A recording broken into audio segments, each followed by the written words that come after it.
Peperangan pisau bedah melawan teluh santet ganas.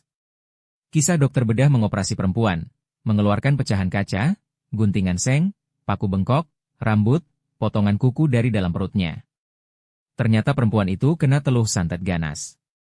Dokter bedah ini ternyata memiliki pengetahuan spiritual juga di samping ilmu kedokteran. Ia menyelamatkan nyawa perempuan itu dan menutup akses sihir. Pisau bedah dan teluh. Ruang operasi itu dingin, lebih dingin dari biasanya. Lampu sorot putih menggantung seperti mata yang tak berkedip, memantulkan kilau baja di tangan dokter Arya Wicaksana, dokter bedah senior yang telah puluhan tahun membelah tubuh manusia. Namun malam itu, tubuh di hadapannya berbeda. Perempuan itu bernama Sulastri. Usianya 35, tubuhnya kurus kering, perutnya membuncit tak wajar seperti mengandung sesuatu yang hidup, tapi bukan janin. CT scan sebelumnya membuat seluruh tim medis terdiam. Tak masuk akal. Benda-benda padat, acak, tajam, bersarang di rongga perutnya. Bukan tumor.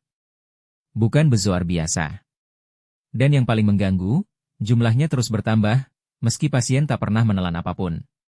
Ini mustahil, bisik seorang residen. Dokter, Arya tak menjawab. Ia hanya menatap monitor lebih lama dari yang seharusnya, lalu perlahan menarik napas. Ia tahu. Saat perut dibuka, pisau bedah menyayat kulit. Darah mengalir normal.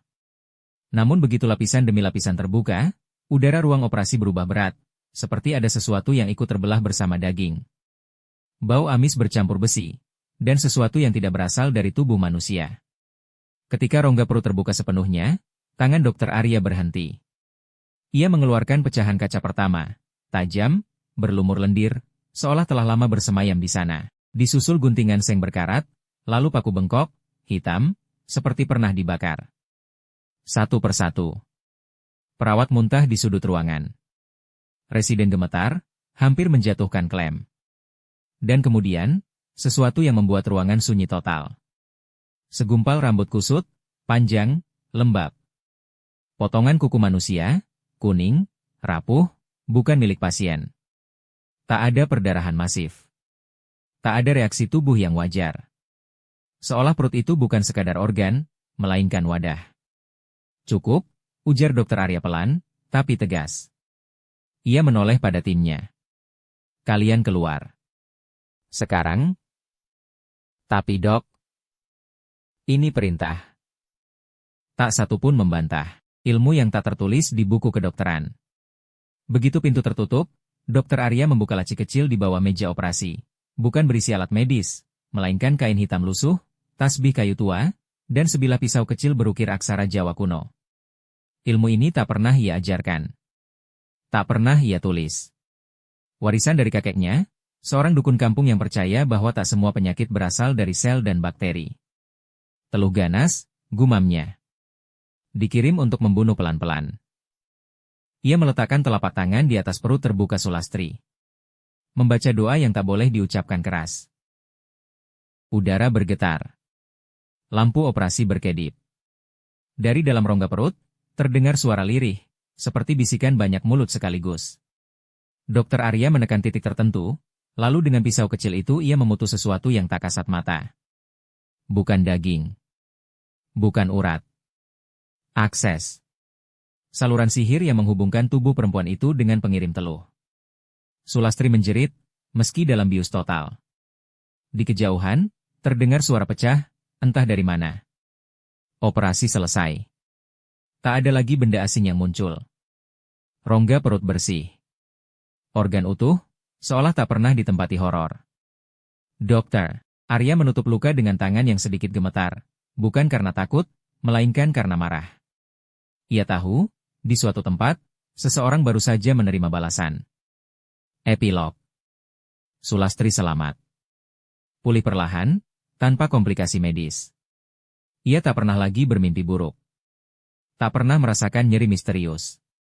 Namun setiap malam, dokter Arya mencuci tangannya lebih lama dari biasa. Karena ia tahu, pisau bedah bisa menyelamatkan tubuh. Tapi tak semua luka berasal dari dunia yang terlihat. Dan malam itu, ia sekali lagi membuktikan, dokter sejati kadang harus berdiri di dua dunia sekaligus. Akhir yang kelam, hutang yang tak pernah lunak. Dokter Arya mengira semuanya selesai saat ia memutus akses teluh itu. Ia keliru. Di sebuah desa jauh dari kota, di rumah bambu yang separuhnya telah dimakan lumut, Mbah Wasesa tersentak dari semedinya. Darah mengalir tipis dari lubang hidungnya. Lilin-lilin di sekelilingnya padam bersamaan, meninggalkan bau anyir yang sama seperti di ruang operasi malam itu. Ia tersenyum, bukan marah, bukan takut. Jadi, ada yang ikut campur. Ia tahu jalurnya diputus. Ia tahu kirimannya gagal. Tapi teluh ganas bukan sekadar benda, ia perjanjian. Dan setiap perjanjian, bila diputus paksa, menuntut pengganti. Retakan pertama. Hari ketujuh setelah operasi, Dokter Arya mulai mendengar suara ketukan halus setiap pukul 2 dini hari. Bukan dari pintu. Bukan dari jendela. Dari dalam dinding. Hari ke-10, tangannya gemetar saat memegang pisau bedah. Bukan tremor medis, ia merasakan sesuatu menolak disentuh. Hari ke-14, ia mengoperasi pasien biasa. Usus, lambung, normal. Namun saat ia menutup luka, di dasar rongga perut pasien itu, ia melihatnya sekilas. Paku bengkok. Ketika ia kedipkan mata, benda itu lenyap. Balasan tidak datang lewat tubuh. Mbah Wasesa tidak menyerang Dokter Arya secara langsung. Ia mengeringkan tanah tempat kakinya berpijak. Pasien-pasien Dokter Arya mulai meninggal dengan sebab tak jelas. Hasil lab bersih. Operasi sukses. Tapi jantung berhenti tanpa alasan. Rumah sakit mulai berbisik. Media menunggu.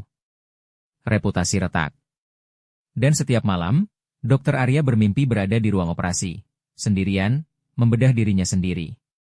Dari perutnya keluar rambut, kuku, dan serpihan kaca yang tak pernah habis. Pertemuan terakhir. Dokter Arya akhirnya melacak sumbernya. Ia berdiri di hadapan Mbah Wasesa saat hujan turun tanpa suara. "Kau dokter," kata sang dukun pelan. "Kau menyembuhkan yang seharusnya mati. Aku memutus teluhmu." "Tidak," Mbah Wasesa tersenyum, giginya hitam. "Kau memindahkannya." Ia menancapkan paku bengkok ke tanah. Tanah itu berdenyut seperti daging hidup. "Kau menutup akses pada perempuan itu," lanjutnya. "Maka akses baru terbuka, melalui dirimu." Pisau terakhir.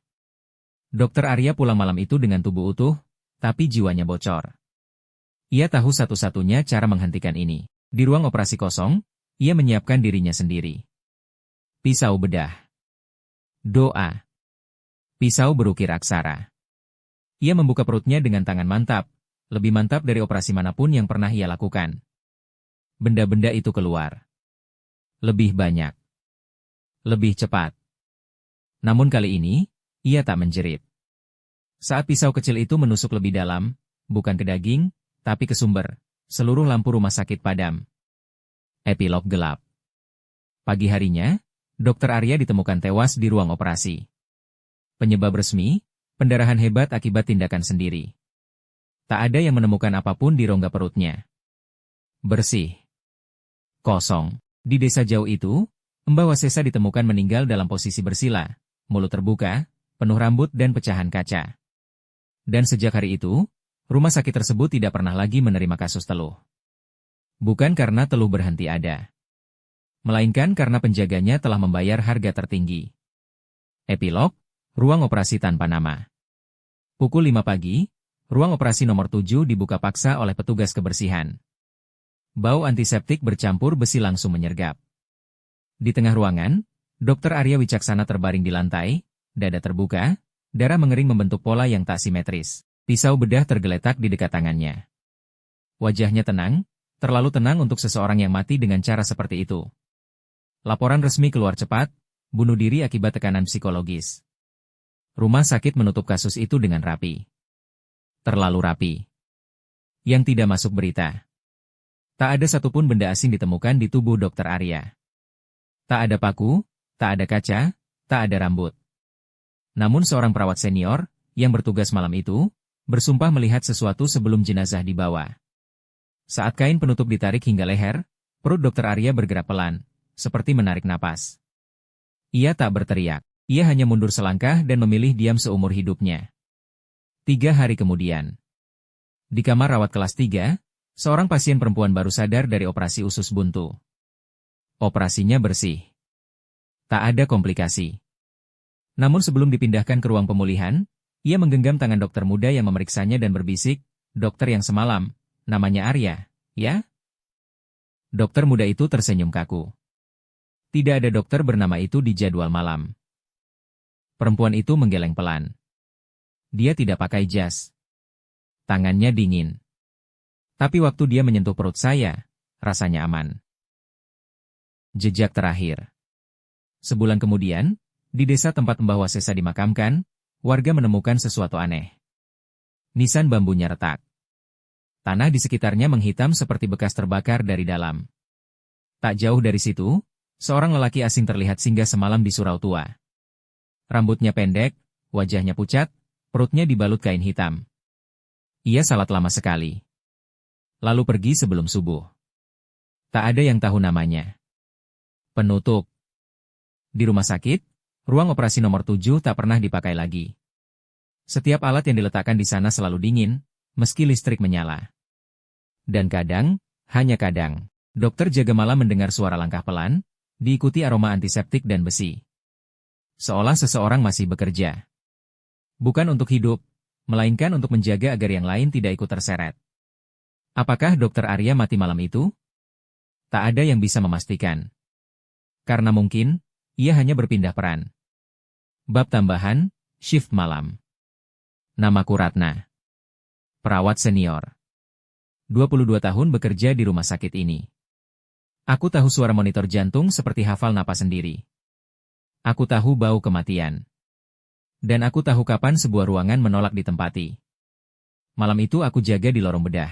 Ruang operasi nomor 7 seharusnya kosong, sudah disegel sejak kematian dokter Arya. Tapi lampunya menyala. Bukan terang. Hanya redup, seperti lupa dipadamkan. Aku mendekat. Setiap langkah terasa lebih berat dari langkah sebelumnya. Di balik kaca buram, kulihat seseorang berdiri di dalam. Tak pakai jas. Tak pakai masker. Hanya baju operasi hijau, kusam, seperti sering dicuci tapi tak pernah kering sempurna.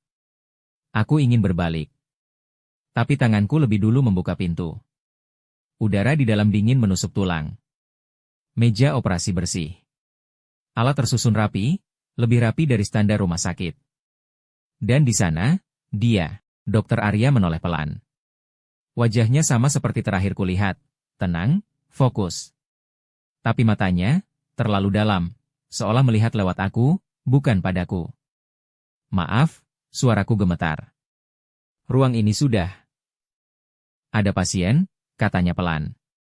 Aku menoleh refleks ke meja operasi. Kosong. Pasiennya siapa, dok? Tanyaku, bodoh. Kau, jawabnya. Jantungku serasa berhenti. Namun anehnya, aku tidak merasa takut. Yang kurasakan hanya, ringan. Dokter Arya mendekat.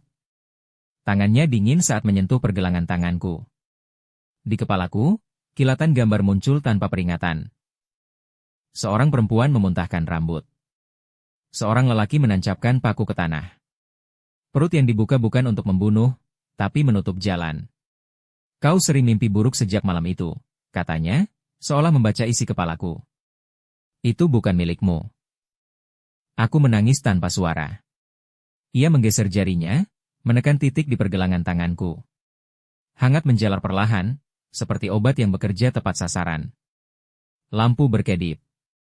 Apa yang mereka kirim, kadang tersangkut di orang yang hanya melihat, katanya. Perawat sering jadi penampung tanpa sadar. Apa dokter, hidup? Tanyaku lirih. Ia tersenyum tipis. Nama itu sudah selesai. Saat aku tersadar, aku duduk di kursi lorong. Jam dinding menunjukkan waktu yang sama seperti saat aku masuk, pukul 2.17. Ruang operasi nomor 7 gelap. Terkunci. Berdebu. Tak pernah dibuka. Sejak malam itu, aku tak pernah lagi bermimpi buruk. Aku tetap bekerja. Tetap mengganti infus, memeriksa luka, menemani kematian. Namun kadang, saat lorong terlalu sunyi, aku mencium bau antiseptik bercampur besi. dan merasa seseorang sedang menjaga dari jauh. Aku tidak pernah menceritakan ini pada siapapun. Karena beberapa penyelamat tidak ingin dikenang sebagai manusia. Mereka hanya ingin pekerjaan selesai.